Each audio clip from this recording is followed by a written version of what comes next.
સારો પ્રશ્ન. ભરૂચ અંગ્રેજોના સમયમાં ખૂબ મહત્વનું શહેર હતું, ખાસ કરીને વેપાર માટે. ચાલો સંક્ષેપમાં સમજીએ. અંગ્રેજોના સમયમાં ભરૂચ એક વેપારનું કેન્દ્ર. નર્મદા નદીના મુખે હોવાથી ભરૂચ વેપાર માટે ખૂબ જ સુવિધાજનક હતું.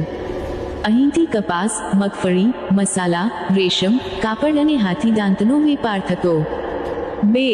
અંગ્રેજોનું શાસન. 1772માં અંગ્રેજો બ્રિટિશ ઈસ્ટ ઇન્ડિયા કંપનીએ ભરૂચ પર કબજો કર્યો. તે પહેલા મરાઠા અને મુગલોનો પ્રભાવ રહ્યો હતો. 3. આર્થિક મહત્વ. અંગ્રેજો માટે ભરૂચ એક મોટું પોર્ટ સિટી હતું. નર્મદા મારફતે અંદરના વિસ્તારો સાથે વેપાર સરળ બન્યો. 4. લશ્કરી મહત્વ. ભરૂચનો કિલ્લો ભરૂચ ફોર્ટ અંગ્રેજોએ મજબૂત બનાવ્યો, જેથી મરાઠા કે અન્ય શક્તિઓ સામે રક્ષણ રહી શકે. 5. સાંસ્કૃતિક પરિસ્થિતિ. તે સમયે ભરૂચમાં હિન્દુ, મુસ્લિમ અને જૈન સમુદાયોની વસતી સાથે એક બહુમુખી સંસ્કૃતિ વિકસેલી હતી.